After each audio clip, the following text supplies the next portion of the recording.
Okay, I am going to go up to going to read the Ashley Walters documents. It's a little bit different than the documents that the interview. There's two things. There's a document that she filed for the court with all this crazy strange details, and this it's like a science fiction movie.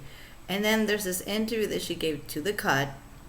We know the Cut, the same people that gave Esme Bianco the interview. And then there's another article on the LA Times. So it's like a bunch of different things. But then I'm looking at Times Up actually say we commend Ashley Walters' courage in coming forward about the assault and abuse she endured while working with Marilyn Manson. The fear of judgment, retaliation can be paralyzing, especially when the accused is in a position of fame and power. So Time's Up is against him too. Time's Up is backing up the girls, the women, which is not a coincidence, really. Who's surprised by that? But I can't believe they're putting it out there so in such an obvious way. Like they're not worried that if all this is a lie, they're gonna be liable. They're gonna look really stupid. How come? How come they're not worried of that? How come they're not checking stuff? Like like if I was the director, right, of a newspaper or any type of publication, even online. As I can maybe hate Manson and probably believe this woman, but why would I just try to do some research so my publication doesn't look bad and I don't look stupid when it comes out? I think they just didn't because they believe at face value, or because they don't think it's gonna be big, or they don't think that he's gonna file. I know he's gonna file. He has to file. I can't wait until he files. Because why they're so lax about it? Why they're so easy to just like jump into words and say disgraced musician. It reminds me of Johnny and the wife beater thing. Why they're just name calling without even having any proof? I guess if we can't prove as the bites from Ashley Morgan that she found in Pinterest. I mean, I can't just like put that. I can't really show it from my phone, but that's what she did.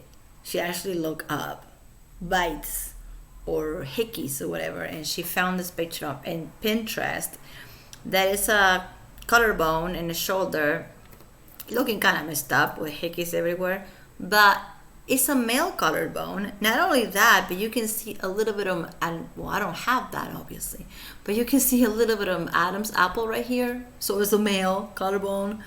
And I don't know why she thought that was gonna pass. Like everybody on Instagram and on YouTube is calling it out. So we seen it, right? So I don't know what the hell she was thinking. So yeah, I want to read the Ashley Walters again because every time I do a live, the connection drops and it's like super. It doesn't work. And also, I wanted to play a video of Manson himself a couple of years ago, and a few years ago. There's like one from 2017 and there's another one for 2019 that he talks about. Heaven Upside Down. He talks about Born Villain and this whole idea of being the bad guy and how it pays off and how nobody wants to hear about the hero, but everyone wants to hear about the villain. And she just like, he talks about this stuff more than once, right? And I have a feeling that this is what these people did. Besides Evan Richard Wood and Esme Bianco already cooked this up a few years ago for the Phoenix Act in Congress, I felt like everything else that they were not saying, they didn't mention in Congress, then they're mentioning it now.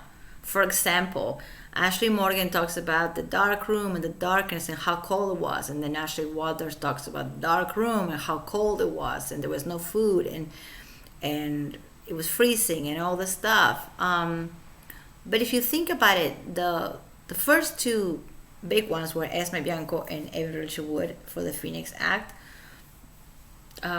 years back. And those declarations, there's nothing on that. It says sleep deprivation, food deprivation, but they're not talking about black walls and black black ceiling, black floors, and this darkness and this cold place.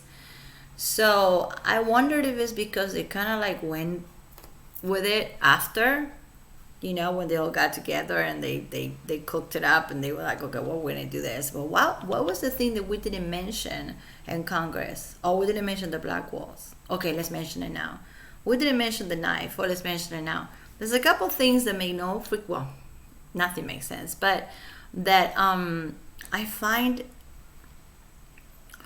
ridiculous from the point of Esme, and especially Evan and Esme from the beginning. And kind of like Esme and Evan have the same statements, and then now a week difference, Ashley Morgan and Ashley Walters have the same statements. So it's almost like I'm not saying they improvise it, that they're not improvising, they plan this thing very well. But it's almost like they fill up the blanks in the last couple of years of, well, wait, we didn't say this now, so let's say it in 2021. This is what I'm trying to say. I don't know why I'm so slow the way I'm talking. And another thing that is crazy, I'm going to get to Ashley Waters' declaration talking about somebody else that is not in this case at all, and it happens to be a person who also likes Manson and defends him and has nothing negative to say about him. And Ashley Waters, without saying her name, kind of put it on the declaration. I'm talking about Greta Aurora, red hair, Manson defender, super smart and gorgeous and really cool chick. She mentioned more than once that she hung out with him the weekend and everything was good, and she made plenty of interviews, maybe not plenty, but at least, I don't know, at least 5 or 6 or 7 or 10, I don't know, interviews and talks with different people about how positive her experience was. But whatever, let's leave it there. Let's say I believe her. I believe Greta 100%. But why Ashley has the nerve to add people in it? It's almost like her documentation by itself is not enough, so she has to add somebody else that never signed for it, because we know that Greta didn't sign for it. She was like, hell no, I'm not going to be part of this. So even if the name Greta is not there, what she talks about and how the date in the country and the city they were at is the dates and the city and the country where Greta and Manson spent the weekend together. So Ashley, that's low and trashy. Like if you don't have a good argument by yourself, so you have to just drag somebody else that is not even your friend. You're dragging somebody else that it doesn't want to get dragged. Either because she's been watching YouTube and she watched Greta's YouTube, but I'm kind of paranoid, I guess. Maybe because she's like trying to put all the girls in a blender. Any girl that slept with Manson from like 2010 to half of 2011, let's put them all in a blender and let's say they all got raped and they all got hurt and whatever. So I think she's just putting a bunch of things together that make no sense. And it's pretty low. One thing is talking about your experience. Let's say, it's not true, right? But let's say it's true. Okay, she talk about yourself. Don't just do this whole like, we all in this together. Let's, in Evans Rachel Wood phrase, when she said, let's spread the shit around, she said, let's spread the shit around. How delicate she is, the way she talks.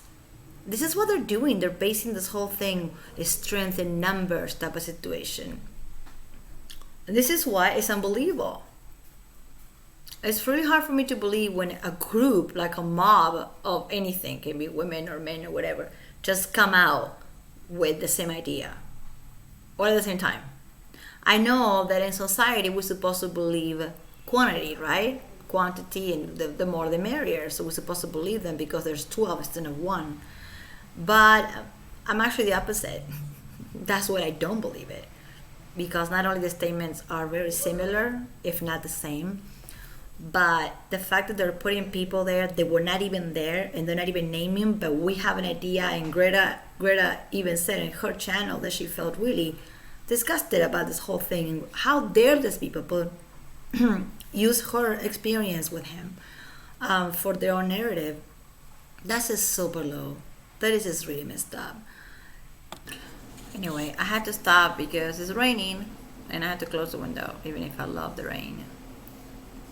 It's raining, yay! Makes me happy.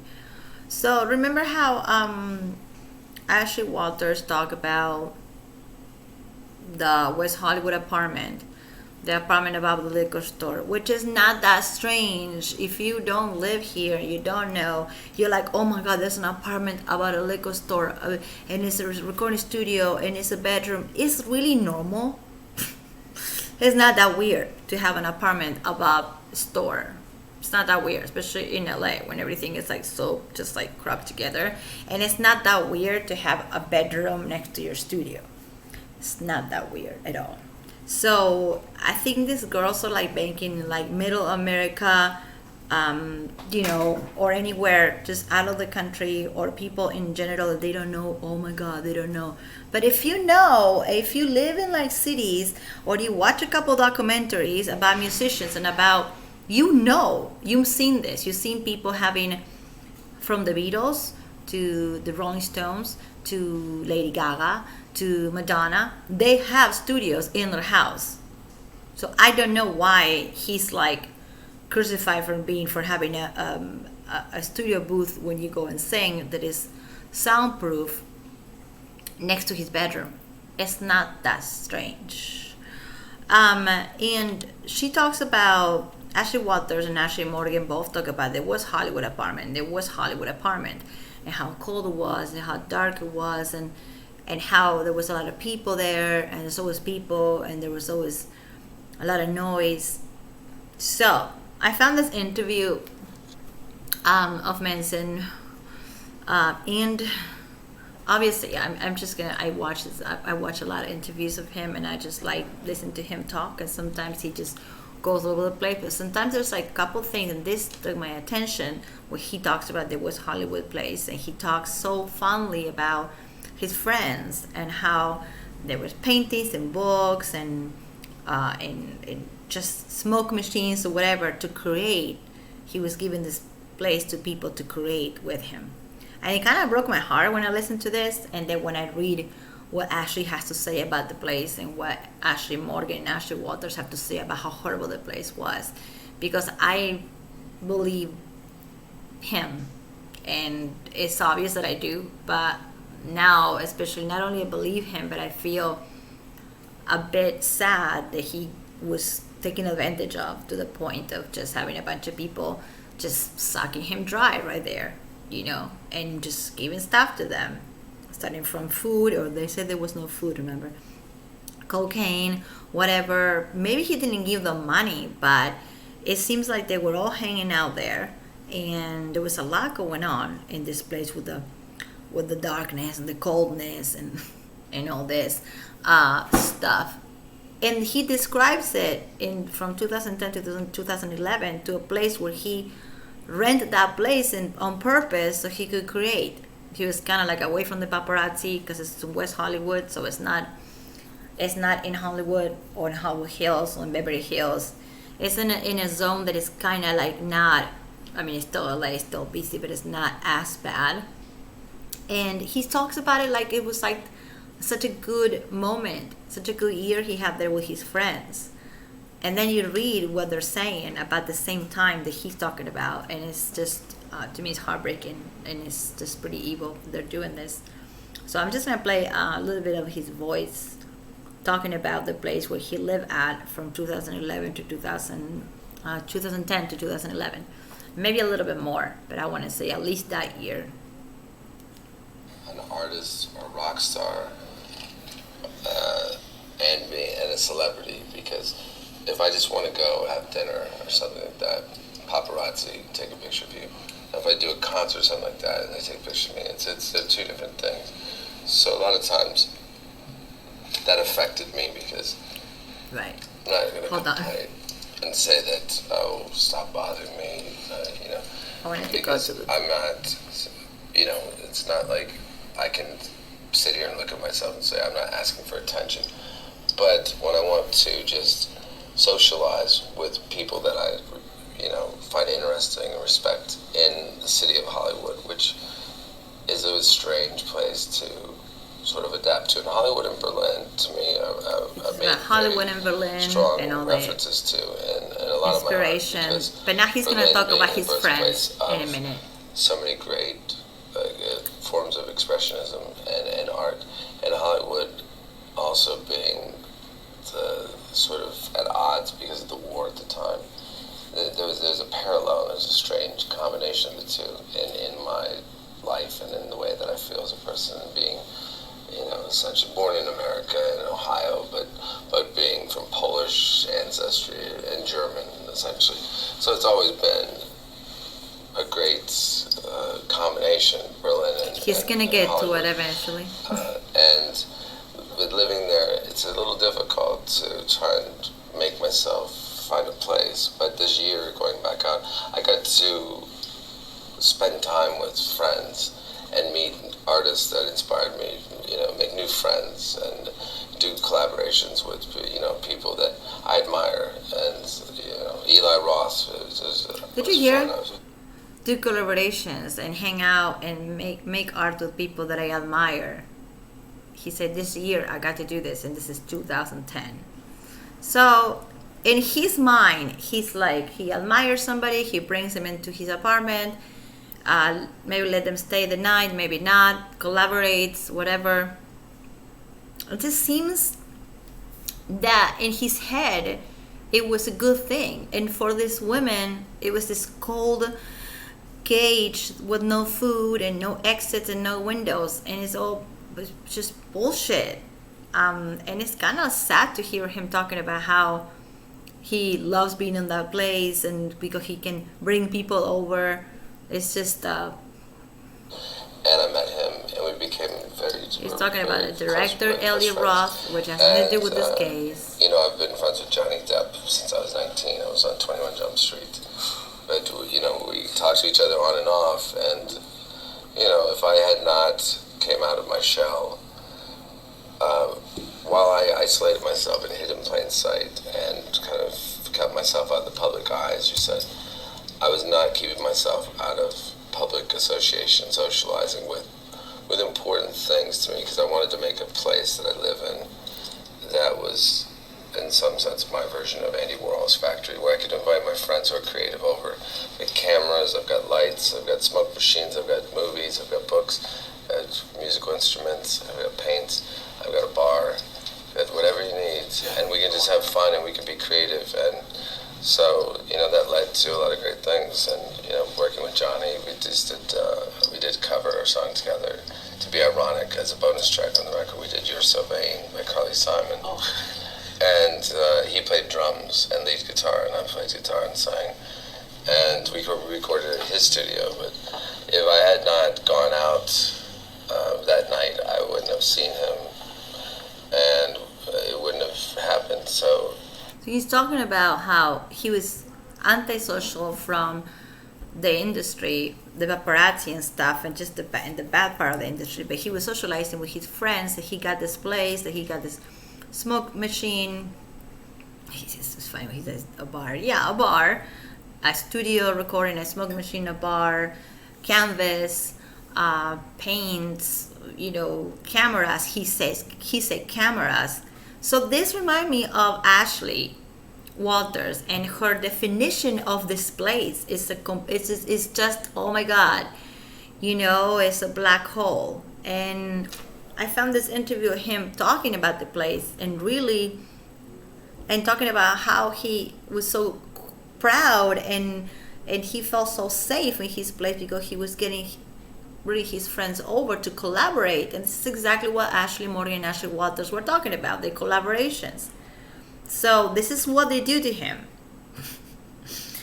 I mean, this is how they pay him off. I mean, I just don't understand how.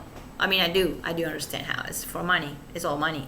But I think the place is most is closer to what he describes right there than what they describe. But see, these girls, all they have to do is watch a couple of interviews like I do right now, and just get little pieces, like cherry pick, and like little pieces, and add a couple of his lyrics, and add maybe a music video, and they put everything in the blender, and they're like, well, here, I was here, and this happened to me, and he did this, and the place with the black walls, and this and this.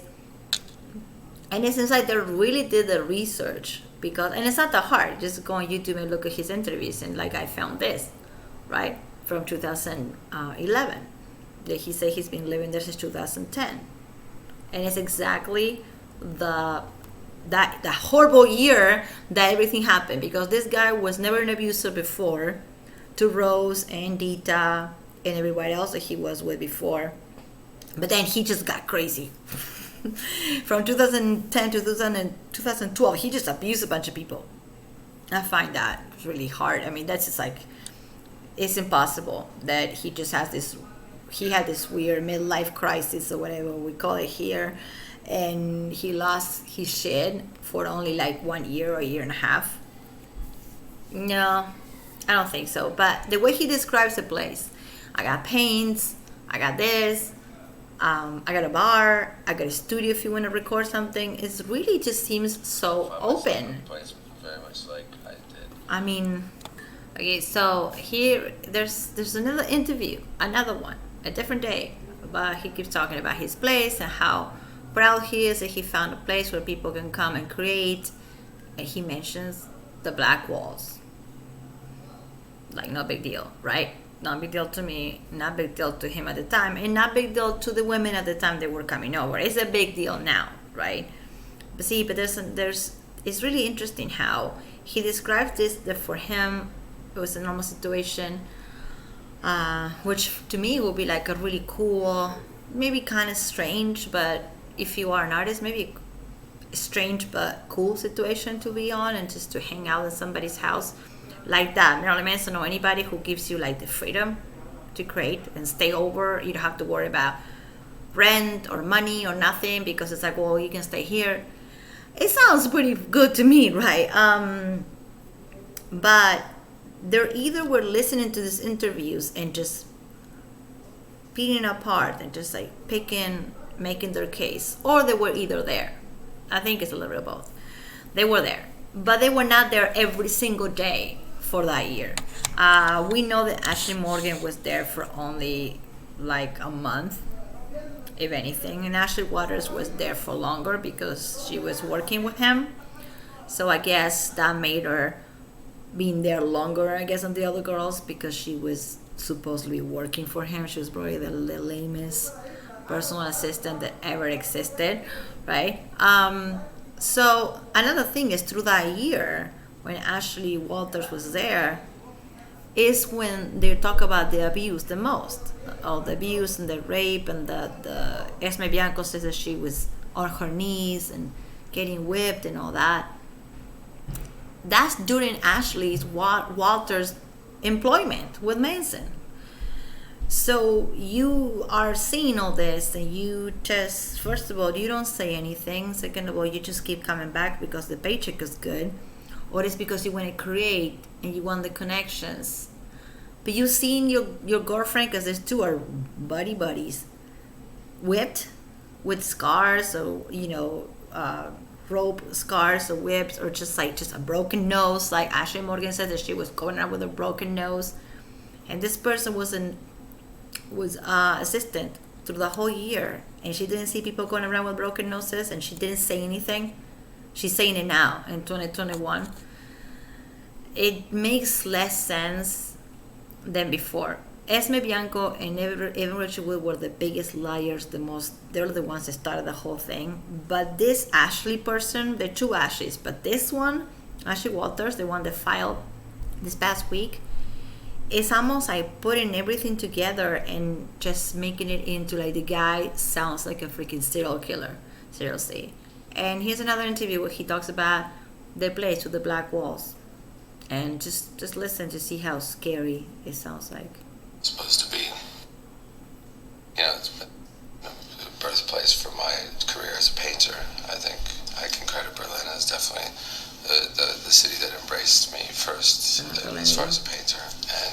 Wait. And also it was a place that has made me always happy to come and perform as a musician. Talking about Berlin. And Okay, now this is making not a it. new record where I'm so enthused about making music in the same way that I did when I first picked up a microphone.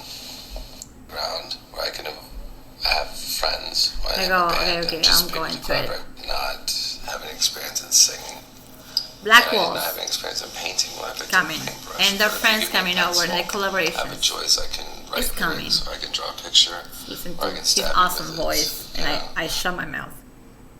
Oh, an ad. Okay, Born Villain, 2011. When I went to make this record, I moved into a place that was completely, almost like this room, in a sense where it was very simple. I put all of my belongings in storage except for my films and my books and things that would inspire me. And I had my paints, my paintbrushes, and I had my musical instruments and my microphone and recording devices and my cameras. And I wanted to create sort of a playground where I can have friends in my band and just people to collaborate with. So over the past 2 years, whilst making this record, I also got to interact with a lot of people that I'm huge fans of, whether it be actors or directors, musicians, and I always wanted to have a place people could come and the curtains are blacked out, there's no clocks, so you walk into a place where the rest of the world does not exist anymore. It became a real creative world. How bad is that? Is it bad? Where I got so inspired that I just wanted to keep making things, and this record I think is a great example of me realizing that first of all I have to have the confidence and ambition and determination that I did when I started. But did you hear the black walls? Blackout curtains, black walls. He says there's cameras, there was microphones, recording devices. So yeah, he's describing the place that these girls got tortured at and all that, and he's saying though, there's was a place for people to collaborate. There's at least 5 interviews that he mentions the black curtains or the black walls and the paint and the smoke machines and the studio. So they're either like just watched this and did the research and very, very well watched it and just wrote it down, or they were there. So I think it's a little bit of both. I think in Ashley Walters' case, she was there. So everything that she said about how she describes the place, technically is actually the truth, because you have him right there describing the place. As there's no clocks, you go in there to create and nothing else matters. It doesn't seem like a torture chamber to me. And he's so in peace and so collected when he talks about it. Like you can see that was a period of his life that he really liked, that he really enjoyed. And for this freaking witches to come out and just destroy that and make that sound really innocent. I mean, I don't know. Whatever, maybe there were drugs. I'm sure there were drugs. I'm sure there was a lot of drugs. But also, he talks about the canvases and the cameras, and that's probably one of the cameras that Ashley Walters was using it for free, because I don't think that she paid for anything in her life ever, because all these girls are a bunch of brats. Ashley Morgan, Ashley Walters, brats, and they all live rent free. They remind me of a little bit of Amber Heard's friends living in the penthouses for free. Amber's friends and never paying rent to Johnny, and never. This is kind of the same, but instead of penthouses, it's like one place, and they're kind of like stay there. They never stay in the hotels. They end up staying with him not because he had them all locked down and whatever in a cage. It's because it was convenient. It's because it was super convenient. It was convenient if you were a model, like Ashley says that she was, to get connections and just to hang out and to meet photographers. It was convenient for Ashley Walters to get connections, to hang out, place to sleep, not pay rent, and meet photographers and meet models and meet people that she wanted to work with. And he gave them this space for free, right? To use. And that's the one thing on Manson that I always say. That's the only thing about him that I can see, not as a character flaw, but as something that, well, maybe she should work on at that trust, and who he trusts and who he just brings in his life. And the fact that he talks about it like it was such a good time, such a creative time. And we have pictures from that time. There's a book of just pictures of Manson, almost no writing, that you can see. You can see the walls, and some are black, some are white. You don't really necessarily see all of them black. And also there's a picture in his bedroom in 2011, and there's a window. So you know how the women were talking about there was no windows, everything was locked. There's a window in the picture. If I found it, I will actually put it as a thumbnail. I know somebody who has the book, but pandemic reasons, they live out of state. My friend has the book, and if I can get him to take a picture of that page or scan it and send it to me, I will post it here, because it's in that apartment, in his room. And it's Manson with red paint and blue, like the blue and the red and the black and all that. And you can see a window right here behind him. So both Ashley said there was no windows, there was nothing to hide, just a bathroom and a closet. I saw in the pictures a lot of places that you can actually hide, if you want to use that word, but at least a window. You can, girl, jump off the window, okay? If it was above the liquor store, that's only the second floor of a building. You can jump if you want to, or you can just come out and say help and scream for help. Say something. Also, another thing is like the people that work under, downstairs. Okay, liquor stores are kind of shady, right? Because it's a liquor store. But liquor stores are convenience stores are the same thing. And the amount of people that go in and out of a liquor store, it is always busy all the time. You're going to tell me that these people never heard anything? Never heard any screams, never heard anything. You're going to tell me these girls were able to knock and ask for help to the people that were downstairs, but they never did. Why? Why they never did? Why they never opened the window and were screaming to the parking space? I mean, somebody would just look up. They never did.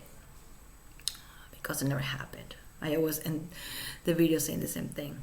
Because it never happened. And now I'm gonna play a Love Bailey thing, which inquires again about the liquor store, about the liquor store, West Hollywood apartment. Manson saying there was paintings and recording devices and cameras, probably the cameras that Ashley ended up destroying, because I don't even think that she knows how to use one, and all these artistic items for them to use. And yeah, what a monster, right? So yeah, I'm gonna just play this one again, which is one of she posted on Instagram on February 1st. You know how from February 1st to February 13th, everybody just came out.